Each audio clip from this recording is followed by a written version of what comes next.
छोटे छोटे शहरों में आप लोग गए और बहुत सारे जो नए स्टार्टअप्स हैं उनसे मिले, थोड़ा सा हमें और बताइए इसके बारे में कि क्या क्या रिसर्च करनी पड़ी। आई एम श्योर बहुत सारी रिसर्च लगी होगी जी। उसके पीछे, उसके बारे में कुछ बताइए। और भारत स्टार्टअप यात्रा क्या है उसके बारे में भी अगर थोड़ा सा शेयर करें हमारी ऑडियंस के साथ में। जैसा कि मैंने पहले ही कहा था कि जो जो प्रोडक्शन हाउस है अक्टूबर स्काई, वो उस संस्था का ये मानना था कि कहानियां तो सब कह रहे हैं और अपने अपने तरीके से कह रहे हैं, क्यों ना हम ऐसी कहानियां कहें जिससे, क्योंकि वो मतलब ऐसी कहानियां कही जाए जिससे लोग इंस्पायर हो सकें। मतलब कहानियां तो कई तरीके की होती हैं। एक आदमी रैग से रिच हो जाता है, एक आदमी मतलब इंदौर से आके स्टार बन जाता है ना। कहानियां होती हैं, लेकिन ये कहानियां उन्होंने कैटेगराइज किया। कहा कि हम उन स्टार्टअप्स की कहानी कहेंगे, क्योंकि स्टार्टअप्स हर रोज जन्म लेते हैं, दम तोड़ देते हैं, कुछ सपने अधूरे ही रह जाते हैं, कुछ पूरे ही नहीं होते हैं।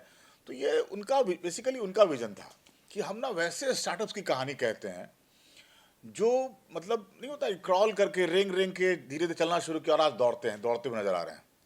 ताकि हम और आप जो ये सोचते हैं कि यार हमको भी कुछ स्टार्टअप करना चाहिए, कि आप ही डर जाते हैं कहाँ बाजार है, कौन लोग मिलेंगे, कैसे लोग मिलेंगे, ये उनके लिए दस्तावेज का काम करेगा।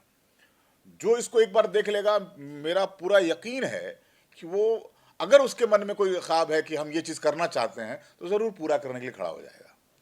हाँ, रिसर्च बहुत हुई। एक रिसर्च टीम में हमारे एक जर्नलिस्ट हैं, निशाद शमसी, पता नहीं आप लोग सब जानते होंगे, CNIBN में रहे हैं वो। उन्होंने रिसर्च किया, उन्होंने कहानी निकाली, और फिर हमने चूज़ किया कि किसकी कहानी मोर इंस्पायरिंग है।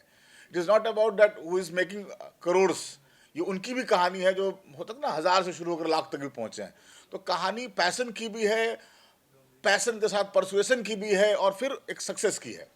और सफलता को समझना ये बड़ा सापेक्षिक बात है कि आप कैसे देखते हैं। तो हम लोगों ने जिन लोगों को कैटर किया है वो कमाल के लोग हैं। सर अगर मैं गलत हूँ तो थोड़ा मुझे करेक्ट कीजिएगा। शार्क टैंक नाम का एक शो आता है, उसके अंदर बहुत सारे हमने देखा है कि बहुत सारे बिजनेसमैन आते हैं, वहाँ पे इन्वेस्टमेंट की जाती है थ्रू डिफरेंट डिफरेंट बिजनेसमैन। इससे कितना अलग होगा, कितना डिफरेंट होगा, उसके बारे में कुछ बताएं, क्योंकि कई हद तक मैं कनेक्ट कर पा रहा हूँ उस शो से। अगर नहीं, शार्क टैंक में तो ये है कि आप आइडियाज़ लेके जाते हैं, आपने कुछ उद्यम शुरू किया हुआ है, आपने आइडियाज़ लेकर गए और आप जाकर वहाँ से फंडिंग की बात करते हैं कि साहब मैं ये बना रहा हूँ, ये है, और आप सामने वाले बताते हैं कि साहब मैं आपको ₹5 दूंगा और 5% स्टेक ले लूँगा। ये वो नहीं है। ये हो सकता है कि ये प्रोग्राम देखने के बाद, ये यात्रा में जिन उद्यमियों को कैटर किया है, उनको ये मतलब ये सीरीज देखकर शायद उनको फंडिंग मिलनी शुरू हो जाए। शायद कोई ऐसा खड़ा हो जाए कि यार ये तो कमाल का चीज़ कर रहे हैं, इस पर मैं भी आके इन्वेस्ट करूं। तो ये बात है। मैं एक चीज़ ऐड करता हूँ यहाँ। ये जो शो है, जैसे कि आपने शार्क टैंक कहा, उसमें इन्वेस्टमेंट फंडिंग के थ्रू होती है। यहाँ आपका इन्वेस्टमेंट आपका सपना है।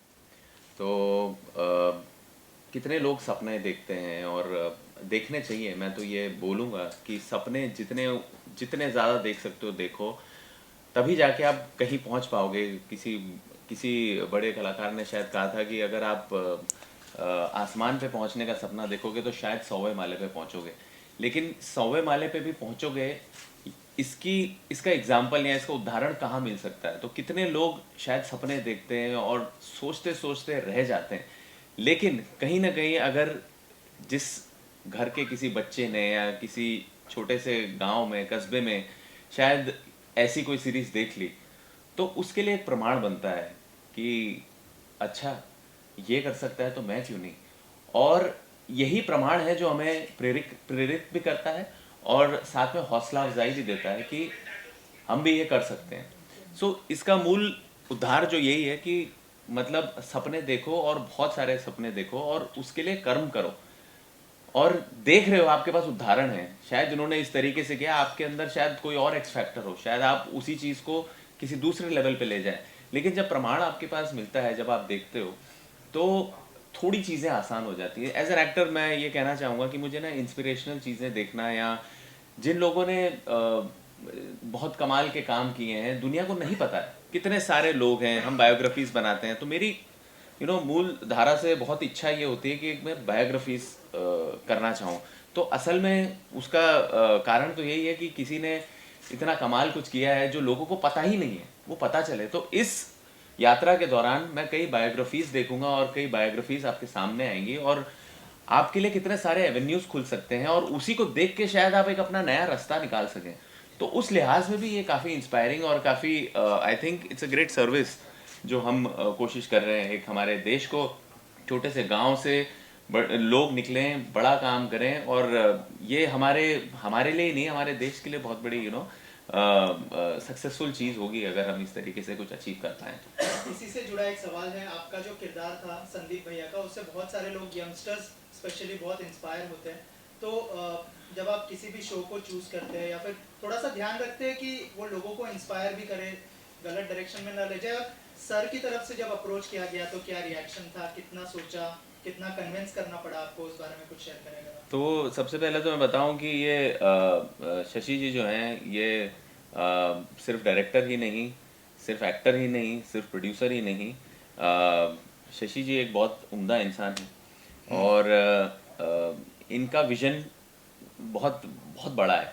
और मुझे ऐसा लगा जैसे कि इन्होंने कहा कि किसी के पैशन में, जैसे इन्होंने जो भी स्टार्टअप्स खड़े कर रहे हैं और आज इस पैशन के साथ जो काम कर रहे हैं उनको एक जगह पहुंचा रहे हैं, तो ये उस पैशन को दिखाना चाह रहे हैं। तो इनके इस पैशन में मुझे जुड़ने का हिस्सा मिला, तो ये मेरे लिए बहुत ही सौभाग्यशाली ऑफर कह सकते हैं, क्या बोलते हैं हिंदी में और बहरहाल उसके अलावा हमारा इसके पीछे भी बहुत ही प्यार है, एक दूसरे को लेकर सम्मान है, रिस्पेक्ट है और एक दूसरे की काम को लेकर वी लुक अप टू। तो मेरे लिए ये बिल्कुल मुश्किल नहीं था ये काम करना। और मैं जिस सोच में है, मेरी जो सोच है और ये भी जानते ही हैं, तो उसी दिशा में जा रहा है। तो हम मिलके सोच रहे हैं कि कुछ अच्छा क्रिएट कर सकें, एक अच्छी यात्रा लोगों के लिए दे सकें और प्रेरित कर सकें लोगों को। तो यही हमारा उद्देश्य है। वो जो पहला सवाल था उसका भी आंसर कर दीजिए कि थोड़ा सा ध्यान रखते हैं, संदीप भैया के किरदार से बहुत सारे लोग इंस्पायर होते हैं, तो क्या थोड़ा सा ध्यान रखते हैं आप प्रोजेक्ट चूज करने के लिए?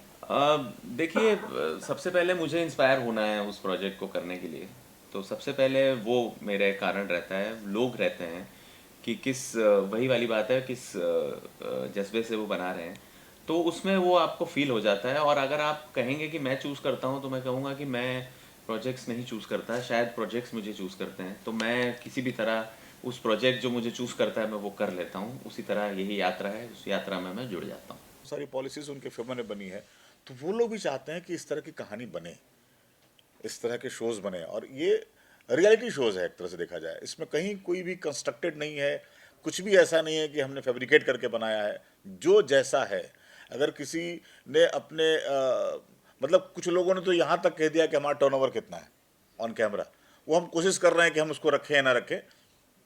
तो ये ईमानदार कोशिश है। और सारे मतलब जितने सेगमेंट हैं इसके, वो वो मुझे लगता है कि सरकार अगर देख रही है, अगर सरकार ने वेब पे इसको कहा है रखने के लिए और सरकार पूरी सपोर्ट के साथ कहा है उन्होंने, तो इसलिए भी कहा होगा कि उनको लगा होगा कि ये वो बातें हैं जो सरकार भी कहना चाहती है लोगों को। ऐसे एक शो आपके जैसा ऑलरेडी थोड़े दिन पहले लॉन्च हुआ था, तो उनका दावा है कि आप हमारे पास आओ, आपका प्रोजेक्ट लेके हम सिलेक्ट करेंगे, होने के बाद हम पूरा आपको फंडिंग करेंगे, आपको कहीं जाने की जरूरत नहीं। तो वैसे कुछ योजना आपके पास है? नहीं, पहले तो इस शो के बारे में जानकारी तो नहीं है।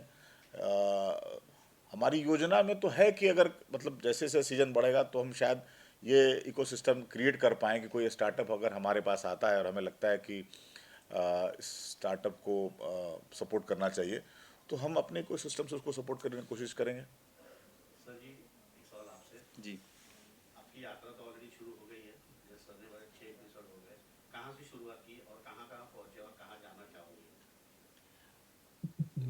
स्टार्टअप यात्रा। देखिए, अभी शूटिंग का प्रोसेस चल रहा है, कुछ एपिसोड शूट हुए हैं, कुछ एपिसोड्स हो रहे हैं।